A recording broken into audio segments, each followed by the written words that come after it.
Good morning. Today is Friday, April 1st, 2011, and we are talking with Saleem Reza Noor and his brother Fahim Reza Nur, both of New York and formerly of Bangladesh. Tell me, apnader desh ko, where was your home? What do you call desh, your home, when people ask? গণপ্রজাতন্ত্রী বাংলাদেশ আর But that's a country. But when people say when দেশ বলতে যদি বুঝান যে মানুষের রাজধানী ঢাকাতেই এবং পৈতৃক নিবাস যশোরে, বৃহত্তর যশোর, মাগুরা এখন জেলা হয়ে গেছে, আর সরুসোনা গ্রাম। So, how far is the village from a big city? How do you get to your village? Did you ever visit your village? Yeah, I did, but that's really far. Shoshana, right? Right, Shalika, Shoshana. So nowadays it takes, I think, 4 to 5 hours by car. 4 to 5 hours from Dhaka. From Dhaka city, due to a lot of bridge or something, the construction of that. It takes now less time. But previously it was. But what is the nearest big city? Oh, that was from the village. That's Magura. Magura. How far is Magura from your village? 8 mile.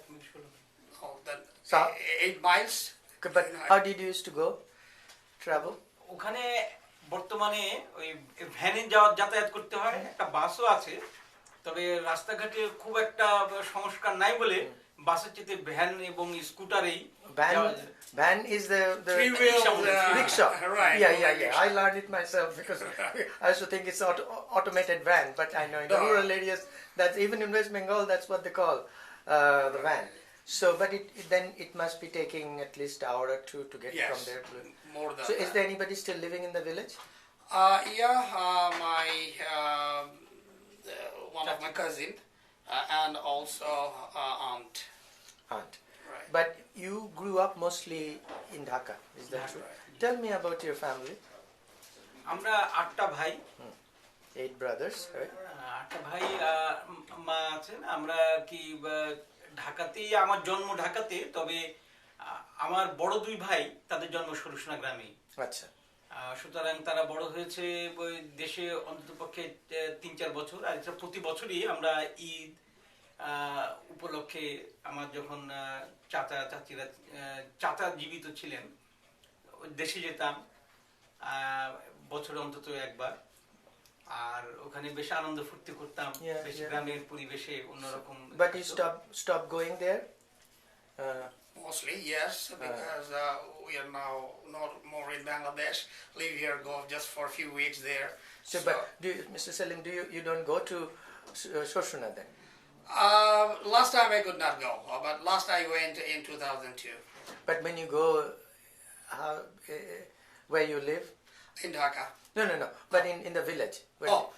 In our that is the house. So is it empty now, or somebody, or your uncle's family?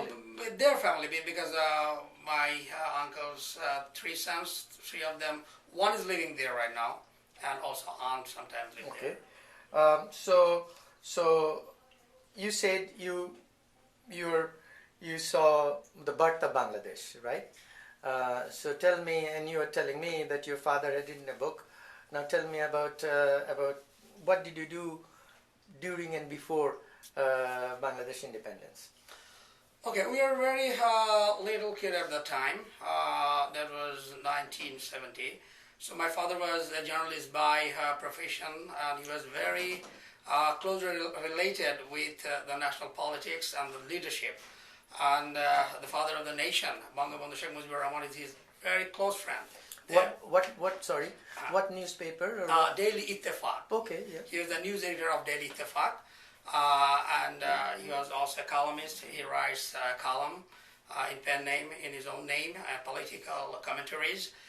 Basically, what he did in his newspaper, he just nurtured the Bengali nationalistic movement of 60s, and he just promoted the Awami League and Sheikh Mujib's policy. And only one newspaper, what I found, because I work on that area in United States in last 23 years to find out what my father and his newspaper did, and what I found out that only one newspaper was there to promote Sheikh Mujibur Rahman and his party Awami League and his demand of 6 points. Till 1970, that was the time of election. So there was a very good possibility to not to give the election by the army regime, but there was a people's demand or mass upsurge of 1970 was just putting pressure on government. But there was a conspiracy also not to make election. There was a massive tidal bore in 1970, November, 12 November, issuing that. Other newspaper was just trying to make that issue, it's a humanitarian issue, and they're just trying to give that coverage too much. My father, he was in a dilemma. If you put that humanitarian issue in front, then the political issue, which Bengali in 24 years did not get. So the only one chance they are just coming to get that. But that massive tidal bore and that coverage of other newspaper and other political parties, they're just rushing to go for the humanitarian issues. My father, he just took the middle way. He just said, okay, that's the issue, really, the tidal bore. But we have to get our own representative, own government to solve this problem. Year after year, we are having this humanitarian problem. If we don't get election, if we don't give our party to government, the elected there, then we cannot solve the problem. And he just kept Awami League to the line of election. Focus. Very much focus. Yeah. Now, so what happened in 71? So what was there any repercussion, anything? Okay, in 1971, and in 25th March, I can start from there, Pakistan Army came out on the street mid of the night. Do you still remember something? I can. You're a little boy? I was a little boy, but my memory is very sharp. What about you? You still remember something? 71? অবশ্যই মনে আছে How old were you approximately? তখন আমি class 8 এ পড়ি So you have, you mature, teenager, fears of. So tell me what was the situation like? Okay, very tense. Whole nation was just demanding the independence, and nothing less than that at the time. 1st March to 24th March, it was like that. Our national leader, Sheikh Mujibur Rahman, was trying to negotiate. Pakistan president and other party, Bhutto, they came. They're trying to do something, but it didn't work out. And on 25th March evening, it was clear that, okay, something sinister was going on behind the scene. And around evening time, my father just came back from the office at afternoon time. He just got a telephone call from the office and some other sources, and they were just telling him that maybe there was a possibility of shifting of power, handing over power. And another call came right away, and they said, no, army would move maybe tonight. Something is going on in the cantonment area. He just right away asked my mother, gave her instruction to send my elder brother to market to get some rice and some lentil just to survive, because tonight it's gonna be something. So we need some food in the stock.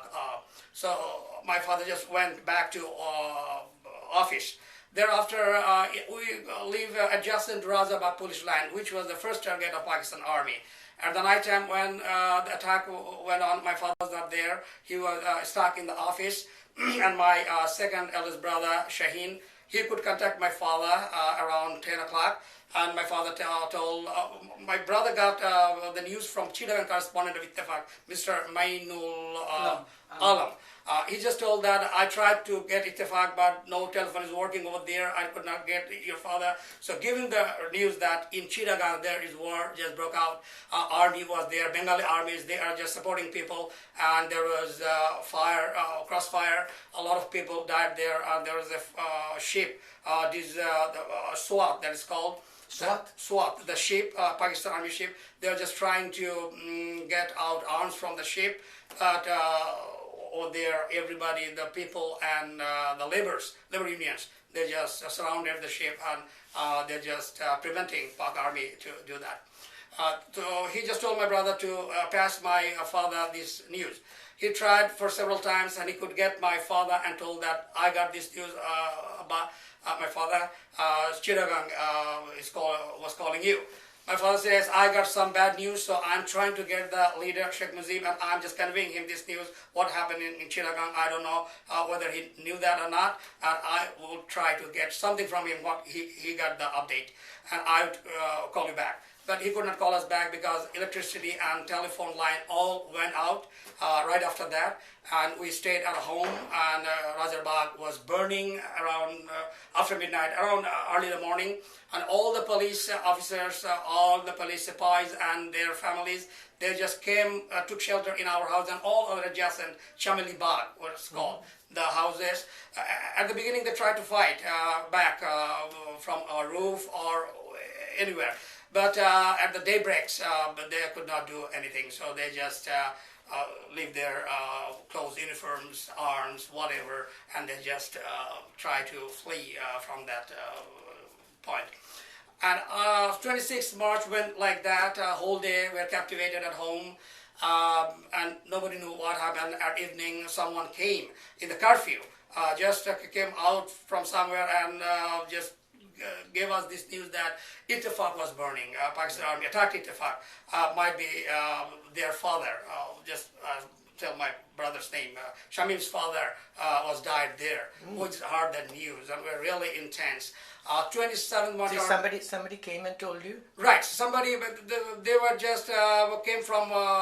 They say from Gopibagh, where the Ittifaq was. Yeah. No, I went to Gopibagh. All right. It's close to Ramakrishna Mission's office too. Right. I was invited to ISPaD by Wahidul Haq. I think he worked there for some time. Right. Yeah, he did. Yeah. So. Yeah, right. I know. So someone passed that news. Somehow he got that on 26th March, and then he heard that Ittifaq was burning, and my father was there, so he was died there. So what happened to your mother? How did she take it? Yeah, we are all really shocked, and we could not know anything. We could not verify that. Probably you didn't believe. Probably right, because newspaper is the safest way. We know that my father was a prominent one. Why are they going to kill our father? At the beginning stage, everybody got that. Why we're going to be the victim? So like that, we thought maybe he's going to be safe because he had a good relationship with everywhere, position, government. Everybody knew him by name. So it might not be happening. What happens then 27th March, early in the morning, curfew was lifted for several hours. So we went out around 10 or 11 o'clock. We just found in our main road, my father was coming. So we saw my father. So he was safe? He was safe, right. And when he came and saw us, he just held us, hugged us, and at the first point, he just sobbed. Because whole night we heard from my father's colleague that he remained very firm in the office. He was just leading everyone, the other survivors of the Ittifaq. He was just give them console and giving them strength to survive that position. And he did not think about the family while he was in Ittifaq. Yeah. He just told us that. But while he came out and when he saw us, at the first point, he said, oh my God, there's a strong man. He's such a soft-hearted one. When he found his sons, he just got them and he just sobbed at the time. And at the first time, he just... So tell us then, how did you survive from then onwards? How did your family survive till from March onwards? Did you hide? Did you stay in the city? We stayed in the city. A lot of people were fleeing the city because there was so terrible attack on most people, general people. But my father had one point. Nowhere in Bangladesh was safe. So if you try to flee, maybe you would die over there. So there's no safe place. It's better to stay where you are. Okay. So he just told our neighbors, no, it's better. Because one thing happens just right after 25th March. A lot of people went to across the river, the Buriganga, that is called Kerani-Ganj, I think. Kerani-Ganj. Right. A lot of people were trying to flee there. They thought if they cross the river, that is safe place. But what happens, what I found at that time, a lot of people went there, but they did not have food. and Pakistan Army, they burned down the markets, bazaars, just to make the food scarcity or something like that. So my father's one of the oldest friend from college. He just came and asked my father to arrange some food supply to Karaniganj over there. And they were just doing some networking to send some food across the river. Okay. But I don't know whether they could succeed or not. But at certain moment, early in April, I guess, Pakistan Army just rushed to Karaniganj and they killed massively. And one incident later became the Bangladesh Bank governor, Mr. N. Hamidullah. His total family was killed. Okay. We just got that news. He was the only survivor. Oh my gosh. So my father said, okay, see that? If I move with my 8 sons, that fate I could get. Yeah. So nobody safe is better. If we die, let us die at our home. So we cannot move on. Did you recall, other than that, any other casualties? Did you know of any other casualty of that war personally? সেটা প্রথম হচ্ছে ওই দৈনিক ইত্তেফাকেরই এককালীন যিনি chief reporter ছিলেন খন্দকার আবু তালেব, ওই 27শে March যখন আর কি কারফিউ উঠে গেল 1 ঘন্টার জন্য আর কি, তখন উনি থাকতেন মিরপুরে। সে সময় উনি এবং আরো কয়েকজনকে ওনার বাসার ভিতরেই জবাই করে খুন করা হয়েছিল। আচ্ছা। এবং Who did it?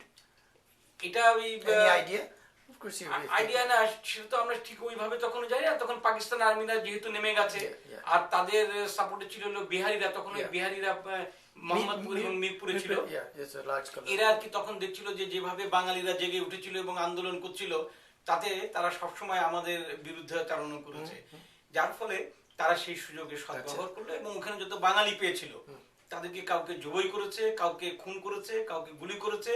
তার ভিতরে উনি আর কি সবথেকে আমাদের আপনজন, আমরা মামা বলে ডাকতাম আর কি।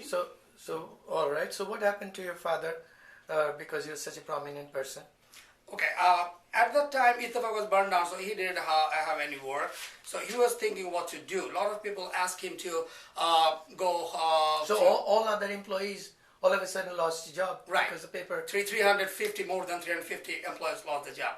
But what happens early April, what I can remember, and one early morning, my father got a call from the owner, Manik Mia, his eldest son, who is now, name is Wainul Hussain, Hiru Mia, we say Hiru Bhai.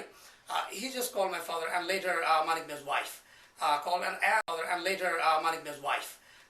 and told him that early in the morning, Pakistan Army came to Manik Mia's house, and they just took their youngest son, Manik Mia's youngest son, Anwar Hussain Manju, who is the editor of now the Daily Ittifaq and previous minister of Irshad regime and Hasina's government. So Anwar Hussain Manju, they just abducted him from the house. So my father was really surprised how it happened that Manik Mia's son, they took him. What is going on? And Manik Mia's wife just asked my father just to get some information, who took him, where he was. So my father just contacted Governor House here and there, and later he went to Dhaka cantonment. There was some Bengali army officers, those were my father's friend also. So he just tried to get them in some way to look for Anwar Hussain's fate, what was going on. By that time, what I guess, my father did not have enough information or enough knowledge what really was going on in Pakistan Army, what they were doing all over the country, because total communication was lost in the country. Nobody is taking anything, because from Kumilla to anybody if needs to come, they have to come on foot. So it takes 10-12 days at that time to come to city. So there is no communication. Nobody knows other than our local area what is happening in other area. So everybody was in darkness. He went there, and my father was very much curious to know one person. He was our Jasor's MP, Awami League leader, national leader, was Mashur Rahman, Advocate Mashur Rahman. So he knew that he was abducted by army in Jasor. So he went there, and most of the half day, my father remained in cantonment. And he came out with that news after contacting other Pakistan Army high officials. I don't know who they were, I don't know the name, but what I can remember. my father came in a pensive mood, and he just got the assurance that army told him Manik Mia's son will remain safe, and in 24 to 48 hours they would. How old was the son then? He was in master degree student at that So time. probably in the teenager or Right, 20s. right, Early 20s. 20s. Okay. So, but one frightful news my father got over there, that Bashir Rahman, MNA of Awami League, Jessore Awami League president, he was abducted by army, and in Jessore cantonment, he was just butchered by Pakistan army, and he was cut into pieces. Mm-hmm. So when my father got this news, my father was really devastated that what was going on. An eminent advocate, national leader, ex-minister of Jukta Front government, he was being slaughtered by Pakistan army. What was happening with the common people? Yeah. So he was really frightened at So, the time. so tell me, you told me your father was a victim too. Right. When? That was at the fag end of the liberation movement, 6 days before the independence, Okay. 10th December 1971. Okay. How do you remember what was the scene like, or how it happened? Okay, that was the fag end of the war. 3rd December, the war began with India, and my father was very much optimistic at the time. Pakistan was going to lose. We are getting independence. At that very night, what I could remember, that my one aunt, my father's cousin, she was living with two sons and 5 daughters in our adjacent to our airport. Where Indian Army was heavily bombing. So they did not feel safe. So they came to our house to take shelter. At that evening, Mukti Bahini, the freedom fighters of Bangladesh, they were just came adjacent to Dhaka, surrounding Dhaka. They were establishing camp along with the Indian Army in some parts. So one of my father's disciple, I can say, he came from Badda area, somewhere Badda. He just came around 3 o'clock to our house and just told my father. In the afternoon. 3 o'clock. Afternoon, right, afternoon.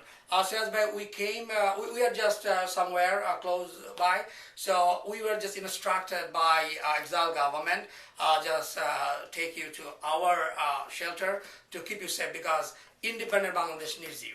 So if what's your full name of your father? Sirajuddin Hussain. Okay. Okay. So my father said, okay, I know that I need to survive to see the independence, what I fought for so long, but today, just my sister came, along with her 5 daughters and 1 son. So how could I leave house, leaving them behind? They are just looking at me. They're getting strength from me. So if I leave, then nobody could stay here safe. Yeah. So it's better me to stay over here. So he just left, and my father was told at that conversation that by next Thursday we would get independence. This country will get independence, and that happened. 16th December, as far as I recollect, was Thursday. Okay. And my father said that was the Thursday, and that happens. On that night, that was blackout. Every evening was blackout night, and we were just watching TV. That was the only light at the home, and lantern. And my father was, his habit was always hearing the radio station all over the world. Akashbani, Kolkata, All India Radio, Australia, BBC, Voice of America, and he just takes notes. And whatever information he gets, he just tries to pass it or send to exile government whatever he gets from here. Several times he passed the news to exile government. And one thing I can tell that American Consul General Mr. Archer Blood, who made the blood report, that was leaked. And that was leaked through my father. Okay. Mr. Blood, one May or April time, he just contacted my father and told him to come to Hotel Intercontinental. And over there, he just handed over him, not personally, through the receptionist, an envelope. And that's very important. He just put a memo over there. And my father sent news to Mr. Tajuddin Ahmed in India that just I have a very good a document, so you need that to support Bangladesh movement. And Mr. Tajuddin Ahmed sent one journalist from there. His name is Raju Ahmed. He came to our house and picked that envelope. How were they used to communicate? My father sent by messenger. There, occasionally people goes from here to there. Yeah, And yeah, my yeah. eldest brother was in India, Okay. in Mukti-Jodha. So his friends comes over Runners, here. runners, Right, and right, yeah, by that. And in fact, some reporters, they also just come and go like that. So my father tried to send news time to time. So on that night, my father was listening to radio. At that time, it was news editor, Mr. Asafudullah Reza. He was at the office. He did the night shift. My father was in the day shift. So he called and told my father that the editorial my father wrote that afternoon, that was not passed by the censor board in the governor's house. They just returned that. So he needs another editorial to publish next day's newspaper. My father was so outraged. Okay. So by the time Ittifaq was being published. Published, right. Okay. Right. All right. So my father said, no, under this darkness, how could I write the editorial? He said, no, write something other than without editorial, a newspaper cannot be published. My father said, no, I cannot do that. He said, no, you write whatever, a fly or mosquito, whatever topic. So on that day, there was a news that America just told in Indonesia that they were looking for some negotiation between India, Pakistan, discord regarding Bangladesh, but they could not get enough time. At that time, India attacked, the war broke out, so they could not have enough time. My father was so outraged with that news. He just wrote that editorial with the caption, Eto Dine. And he just pointed out that 9 month time, the big power of the world, they did not have enough time to patch up this humanitarian disaster. They need more time. How it was happen and how the world could live in peace if this kind of thing happens, humanitarian needs and where people are struggling to survive. At that point, if 9 months was not enough for big powers, then it's really disastrous for the world, peace-loving world. He just wrote that editorial and he just dictated that to Ittifaq. And after that, went to sleep. We all around 11, 1 o'clock. There was a knocking at the door, and me, my second eldest brother, and our landlord's that is brother-in-law. He lived with us. We all lived together in the living room. My father in the bedroom, and other brothers, and at the dining room, my aunt who came here, they lived there. So my brother just said, who's there, who's knocking the door? Nobody sounded. My father heard that banging at the door. He just shouted, Shaheen, who was knocking at the door? So my brother said, I don't know. Nobody is responding. So my father and all of the brothers, they came to the living room and were just watching and asking nobody, repeatedly asking, nobody was telling anything. So we just lit the light at the time of the living room.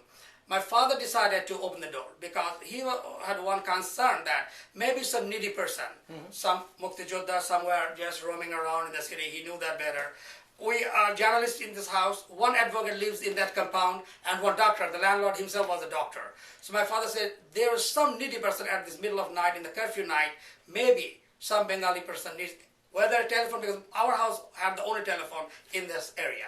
Okay, maybe telephone, maybe doctor. So needy person is there, maybe he cannot say anything. So he decided to open the door. My mother and my aunt said, no, don't do that. My father said, no, I need to say that. Because if there is a needy person who came for help, so we have to help him. He opened the door. No, nothing was there. We found a street dog was on our veranda, and it was just leaning on the door, other door. And we thought that maybe that was making that noise, that sound. So my father was just laughing. I said, okay, tomorrow morning, well, I just tell that story to my colleagues and the friends. They would laugh at that, how we are afraid of everything nowadays. So he just went back to sleep. Around 3:30, same thing happened. This time, more harder.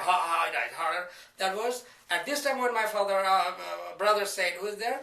One of the brother-in-law of the landlord, he said, Shaheen, open the door. In Bangla.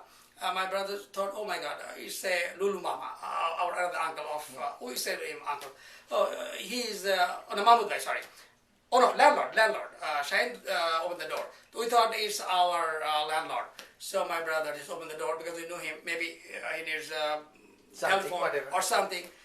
As soon as just door was little open, 2-3 rifles just came in like lightning speed and opened the door and hands up everywhere, and they're just asking in gunpoint, what is your name? What is your name? In Urdu language, that is Pakistan language, the Biharis. Tumhara naam kya hai? We're just telling our name, person to person. 4 persons were there, and one of my cousin was also living with us at that day. Out of fear, he just opened the door and he just left to the back door. Finding that door open, they just followed that door. At the time, he just rushed to my father's bedroom. Abba, open the door. Army is at home.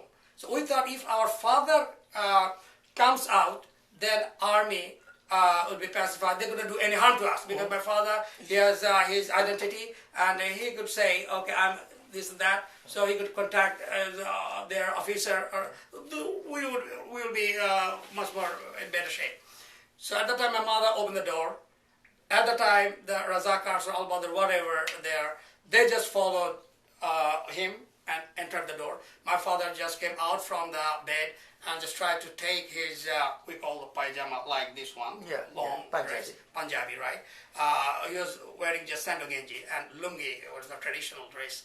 And he just put the hand on the Punjabi. At the time, they just pointed him and just asked, what is your name? He just could say that half of his name, Sirajuddin. What do you do? What is the profession? He said, newsletter of Delhi Ittifaq. Oh, hamara saath, come with us. And he just followed them to our room, that is living room. At the gunpoint, they again asked him the name. At the time he said, then they said, come out with us. Oh, but by the time they put everybody outside, brought us to our veranda. And over there, total darkness, and they just asked my father to follow them. My father, there's 2 steps over there. My father just did not take the step. He just gets off from there, jumped there. And he had holding a torchlight in hand. At that time, they just shouted, my father just shouted, hold this torch. Take this torch from my hand. So one of my brothers went and take that. At the time, they're just moving, and they stopped, and they're just asking for a piece of cloth. They're just asking that. Then my mother asked my one brother, they're asking for the clothes. Someone went there and brought with a towel, with a gamcha, one of gamcha, my brother brought and gave it to them. And probably they have clothes blindfolded maybe, or maybe they tied that. We didn't say, they just ordered us to get inside. Don't look at us. If you come out, we'll fire. So just get back and just shut the door. We just came back to think our betterment of our father. We're going to try to look at what they said. We just obeyed that. We remained in the home. And a few minutes later, we heard a band or whatever. The engine started, and maybe that left or whatever. Everything was silent after that. A few minutes later, my mother was just crying. And at the time, we thought better thing to contact the Ittifaq editor, Malik Mir's son, Mr. Aminul Say. We contacted him. We contacted Ittifaq, my father's friend, Saleem Reza. They right away called Governor House. There was Rauf Farman Ali, contacted with him, this and that, and let them know that, okay, our executive editor, Shazir, was adopted by army. They denied that. No, it was the Pakistan army. We don't know. We had no plan to pick him or any other, this and that. So in this morning, Mainul Hussain went to the Governor House himself, personally. He talked with Governor Malik. On his version, he told that Governor Malik just told him, Hiru, Mainul, you know what was going on, how helpless I was. So don't ask me anything. I could not do anyhow. Okay. So Hirumia just came back and okay, so we'll start from there where we left. So tell us now, your father was being car, you started, he heard this car starting, and your father, you didn't know where it was heading. Right, so we contacted the Delhi Ittifaq news editor Hassan Abdullah and the editor Mr. Mainul Hussain, Malik Mir's son, and they rushed to our house at the daybreak, and went to Governor House, met with then Governor Malik, and other army officials, including Rauf Manali. But they did not agree that Pakistan army took him away, and they said, okay, look for some other places, maybe Muktis. They took him away.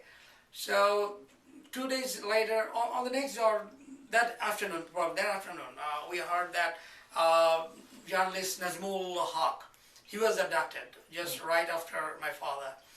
And 2 days later, we got some other, Anamadullah Mustafa. First wave was on the journalists. 5 journalists took in 10 to 20th or 30th, 10 to 13th.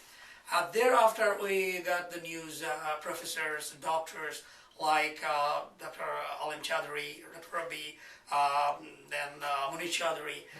This came out later on 16th or 17th, like that. So we understood that not only my father, a lot of people, there some hope at the time. Okay, it might be they took them to keep as a captive them to barter some deal with Pakistan and India. Some good knowledgeable people, they told us that. Okay, they were in a safe place. Maybe they kept in American embassy. Maybe here and maybe there. It would be bartered at some point. So they would be returned or something like that. But that didn't happen.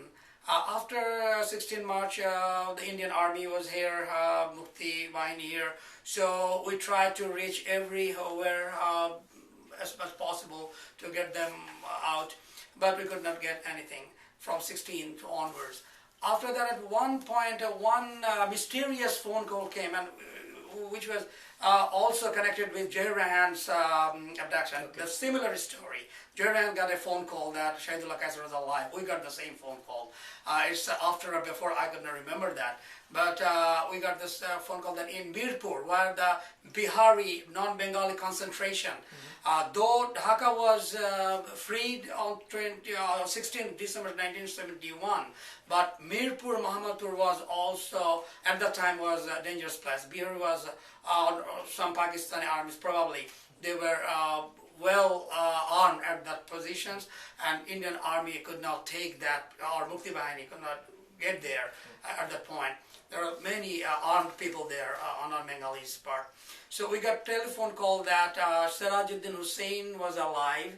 He was in somewhere in Mirpur in a bunker-like area. Underground, right? And some other captivated people, along with him, those were taken. Some of people were there, so you just go there and look for him and you get him alive. So Ittifaq's news editor contacted some high army officials and police officers, and along with them, he went to Mirpur as Jai Rahan went there. But what happens, there they found the exact place, they found the bunker underground, but no people were there. So it's a, that's a bush area, a lot of trees, a lot of jungle kind of things, and they found that, okay, a lot of armed people were there. They have that kind of things over there. They could understand that there was many things happens in 9 months. People were murdered, killed over there. These things happen. So they roam around, search for them, but they didn't come out anything. Later, the story of Jai Rahan came out, and he was killed over there. So what happened to your father's body? We did not find. Not a single journalist's body was found. Not ever? No. Okay. So you're still mourning, really, in a sense. Right. So it's really sad. Now tell me, our project really goes from 47 till today. So first let me go back, though you're not born in 47. So how do you see that first partition of Bengal, India, 47? Was there anybody who lost, or was there anybody who benefited for the first partition of India and Bengal? Do you think there was it was good or bad, or not a big deal? How do you see that? What I got the idea. Basically, my father, he wrote a book on the partition at the time. What I understood from there, and I was also a student of literature, what happened in partition, we did not want to go to this Pakistan, part of this Pakistan. That was not the idea or real fight for that. Because Bengalis, they were just fighting for undivided sovereign Bengal. And that was quite a good deal for Bengali, and total Bengal was that. But some Muslim part, Muslim League people in Bengal also, they did not come with that, and there was a Muslim and Hindu sentiment was so polarized at the time. So they found Muhammad Ali Jinnah, who was fighting for Muslims. That's better deal to go there. But in Bengal, namely the leadership, the chief minister, and Abul Hashim, this part, they were trying to achieve greater Bengal, undivided, not a Hindu Bengal, not a Muslim Bengal, it's Bengal, whatever from ancient time. But there were a lot of cliques, the politics just turn around. So one part of Bengal Muslim League, they thought probably if Suhrawardi remains the Muslim League leader, then what happens, the Muslim League will go under his leadership, and the Dhaka-based Muslim Leaguers, those who came in the eastern part, they would not get any benefit from in politics. So they just wanted to deal with Muhammad Ali Jinnah. We would like to go to your Pakistan, or jump to your Pakistani ship. So at that point somehow, and also